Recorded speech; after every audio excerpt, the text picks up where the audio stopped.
안녕하십니까. 안녕하십니까. 산부인과 전문의 의학 박사 박혜성입니다. 비뇨의학과 전문의 스텐탑 비뇨의학과 원장 안치현입니다.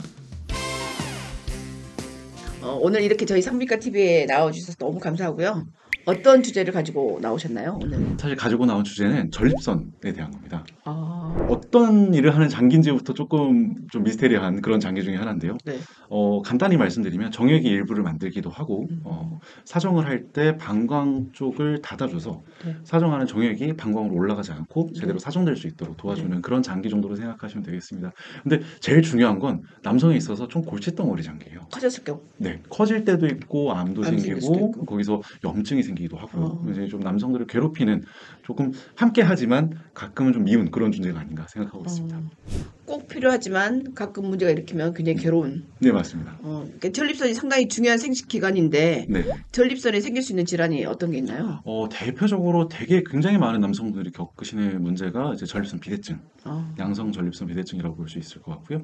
그 다음으로 많은 게 또 전립선이요. 그리고 음. 많은 남성분들을 또 괴롭히고 있는 질환, 암까지. 그 전립선은 이제 산부인과 의사가 생각했을 때 음.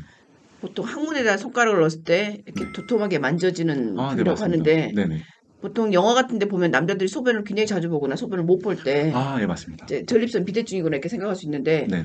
산부인과도 실은 그런 질환으로 오는 여성들 중에 이제 소변을 자주 보고 잘 네네. 못 보고 음. 남고 그럴 경우 이제 저희가 비교를 할 때 남성들 전립선 비대증하고 비슷한 질환이어서 쓰는 약도 전립선 비대증 약도 씁니다 맞습니다. 이렇게 하는데 네네, 맞습니다. 예. 그러면 전립선 비대증에 걸리면 어디가 제일 불편한가요?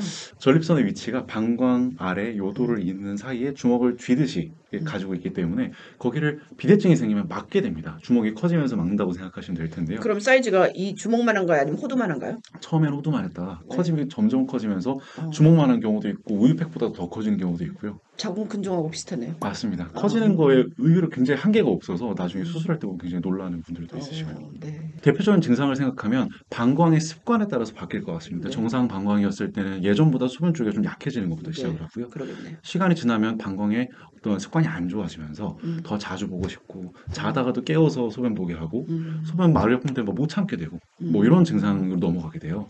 그러다가 네. 더 심해지면 나중에는 방광 힘이 완전히 축 처져 버려서 소변을 못 보이는 어, 경우까지 그때는 이제 요실금이 나타난다든지 다른 문제들이 또 생기게 되죠. 여성들 갱년기가 왔을 때도 비슷한 증상이 있거든요. 아, 그렇습니다. 그럼 이제 그렇게 너무 불편한데 그럴 때 네네. 치료는 어떻게 하나요? 자연 치료는 치유가 되나요? 전립선 비대증은 조금씩 진행되는 질환이기 때문에 자연 치유를 기대할 수는 없을 것 같습니다. 어, 뭐 불편한 걸 감수하고 사실 수는 있겠지만 실제로 치료는 받으시는 게 좋은데요.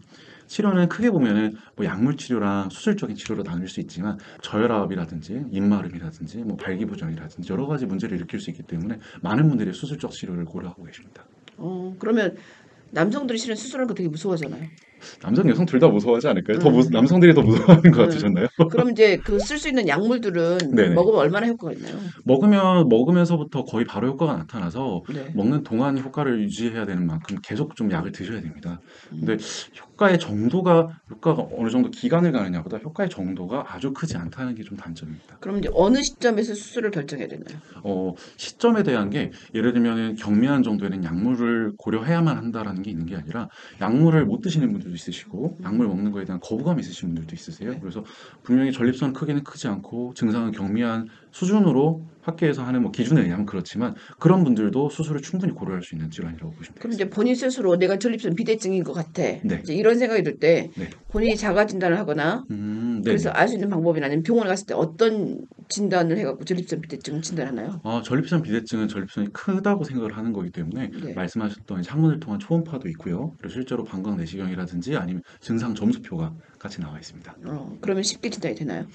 진단 자체는 쉽지만 치료에 대해서는 방법에 맞춰서 환자분한테 맞춘 방법을 찾아봐야겠죠. 그럼 이제 수술하게 되면 어떤 수술을 하게 되나요? 수술은 예전에는 전립선 비대증에 대한 수술이 결국은 커졌으니까 잘라내자라는 생각에서 시작이 그렇죠. 됐었습니다. 많이 써보셨겠지만 보비, 전기 소작기라고 하는데 음, 전기를 통한 칼을 루프 모양으로 만들어서 요도로 들어가서 전립선을 파내는 수술부터 시작을 했어요.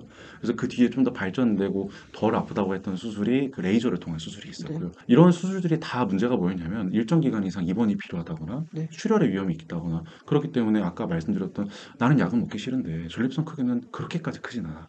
이런 분들은 그럼 수술을 할까? 수술은 너무 위험한데? 라는 생각을 하시게 되는 그런 이유가 됐죠. 그러면 수술 후에 부작용, 예를 들어 네, 역사정이 된다든가 맞습니다. 뭐 소변이 더 샌다든가 이런 상황도 벌어질 수 있는데 네. 그럴 때는 어떻게 해야 되죠? 몇 가지 부작용이 있을 것 같습니다. 첫 번째는 바로 나타나는 출혈이 있고요. 네, 출혈이 있게 되면 실제로 그것 때문에 수혈을 하는 경우도 꽤 많고, 네, 또 입원 기간이 굉장히 뭐 길어져서 2주, 3주 이상 입원하시는 경우도 있고요. 네, 또 아프고요. 네, 근데 그거랑 또 다른 면에서는 역행성 사정, 네. 이런 부분들도 굉장히 좀 신경 쓰여 하시거든요. 그러면 기존의 전립선 비대증 수술 중에서 가장 우려가 되는 게 성기능 장애 부작용인데 네네. 이제 그런 게 없는 수술 방법이 있나요? 네, 아까 말씀드렸던 이제 레이저나 이제 그 전기 소작술을 이용해서 전립선을 파내는 수술은 말씀드렸던 뭐 혈액이나 뭐 성기능 장애 같은 문제가 항상 따라왔기 때문에 그 다음에 만들어진 수술 중에 하나인 이제 결찰술, 이제 뭐 제품명은 유로 리프트라고 이렇게 되어 있는데요. 유로 리프트를 이용한 수술 같은 경우에는 출혈도 거의 없고 네. 당일 퇴원이 가능하시고 네. 성기능 장애는 아직까지 보는 바가 없는 그런 이제 수술입니다. 그러면 이제 그 수술 후에 소변도 잘 보고 네, 성기능도 별 문제가 없고 그렇죠. 후유증도 없고 네, 되게 좋은 수술이네요. 네, 그렇게 실은 보실 수 있을 것 네, 같습니다. 가장 걱정되는 게 네. 뭐 급해서 수술했지만 수술한 다음에 그 부작용 때문에 괜히 맞습니다. 수술했다고 생각하는 사람이 많잖아요. 네, 그렇게 후회하실 수도 많이 있어서 요즘에는 점점 부작용이 적고 회복도 빠른 수술 쪽으로 많이 선택을 하고 계신데요. 네. 그 유로리프트, 결찰술 이외에도 이제는 아쿠아블레이션이라는 그 수술 방법이 새로 나왔습니다. 네. 그래서 그 예전에는 전기나 열, 레이저를 이용했기 때문에 일부분 성기능 장애가 생길 수밖에 없었던 부분을 물, 워터젯을 이용해서 수술하게 되고, 특히나 우리가 중요하게 생각하는 부분들, 이제 기능에 장애를 줄 수 있는 부분들을 미리 설계해서 그 부분을 제외한 나머지 부분을 떼어내는 방식으로 똑같은 결과, 그러니까 완전 절제를 이루는 걸 목표로 하지만 실제로 결과가 이제 뭐 성기능 장애라든지 다른 부작용은 없는 그런 수술 방법이라고 보시면 되겠습니다. 그럼 만족도는 몇 프로 정도 되나요? 현재로서는 초기 연구 결과에서는 성기능 장애가 한 10% 미만이었는데 그 뒤에는 0건이라고 어, 얘기할 정도로 그 결과가 점점 더 좋아지고 있어서 굉장히 만족도 높은 수술이 되지 않을까 기대하고 있습니다. 되게 기대가 되는 수술이네요. 네, 맞습니다. 여성성처럼 남성도 남성성이 굉장히 중요한데 전립선도 그 중에 굉장히 맞습니다. 핵심이잖아요. 네. 근데 전립선 암이나 전립선 비대증 때문에 그걸 제거해야 되거나 뭘 했을 때 그 후에 이제 성기능이 완전히 망가지거나 아, 맞습니다. 네. 발기는 뭐 약이라도 먹고 이렇게 할 수 있는데 음, 이건 또 소변하고 관계되기 때문에 굉장히 삶의 질도 네네, 떨어지잖아요. 맞습니다. 그럼 이제 전립선 비대증 있을 때 내가 치료를 하거나 수술할 때 어떤 거를 고려하고 그다음에 뭘 불안해서 어떤 걸 이렇게 상담해서 해결할 수 있는지 뭐 이런 것들이 좀 궁금한데 전립선 비대증이 그 유병률이 굉장히 높습니다. 네. 50대는 50%, 60대는 60% 이렇게 네. 말씀하실 정도로 너무 높은데 사실 그 크기에 따라서나 아니면 실제로 증상에 따라서나 그리고 본인이 중요하게 생각하시는 거에 따라서 치료 방법이 달라질 수밖에 없습니다. 그렇죠. 단순히 약물 치료만 계속 하신다거나 내가 할 수 있는 수술만 고집하신다거나 이러면 환자한테 맞는 치료를 하기가 좀 어렵지 않을까 그런 생각이 듭니다. 그렇죠. 그래서 그런 만큼 환자분에 맞춰서 치료를 해줄 수 있는 그런 비뇨기과를 찾으셔야 될 것 같습니다. 그러면 전립선의 새로운 기술들은 네. 뭐 급여나 인정 비급여나 뭐 실비나 이런 것들 다 되나요? 저희 스탠탑 비뇨의학과에서 도입하고 있는 수술이나 시술들은 다 모두가 이제 실비가 되는 시술과 수술로 이루어져 있고요. 말씀드렸던 급여에 있는 것도 급여 수술도 환자분이 딱 맞는다고 하면 당연히 급여 수술도 가능하고요. 네. 발기부전은 급여가 안 되지만 네, 이런 맞습니다. 네. 네. 전립선과 관계된 건 질환이기 때문에 급여도 되고 실비도 되기 때문에 어쨌든 경제적으로 엄청나게 큰 부담 없이 네, 맞습니다. 두려움 없이 수술할 수 예, 있겠네요. 그런 만큼 조금 더 좋은 수술법이라든지 본인한테 맞는 수술법, 치료법을 찾기에 더 좋은 질환이라고 생각하고 있습니다. 네. 비뇨기과도 굉장히 많잖아요. 네, 강남에 맞습니다. 가면 비뇨기과 엄청나게 많은데 네. 그중에 스탠탑 비뇨기과는 어떤 장점이 있나요? 우선 저희는 경험이 굉장히 많습니다. 남성 수술과 마찬가지로 전립선 관련한 그 경력도 20년 이상이고 실제로 비뇨기과 전문의도 7명으로 구성이 되어 있기 때문에 환자 한 분에 대해서 좀 애매하다거나 더 좋은 치료법이 궁금할 때는 같이 의료진끼리 상의를 하기도 하고요.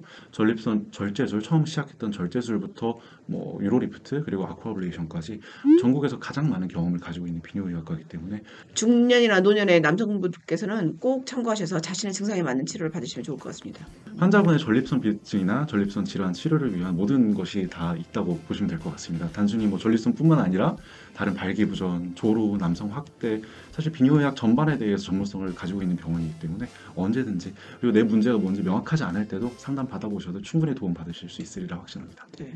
오늘은 스탠탑 비뇨의학과 안치현 원장님과 전립선에 대해서 알아봤습니다. 그럼 마지막으로 구독, 구독, 좋아요, 좋아요, 알람 알람 설정 설정까지 부탁드려요. 구독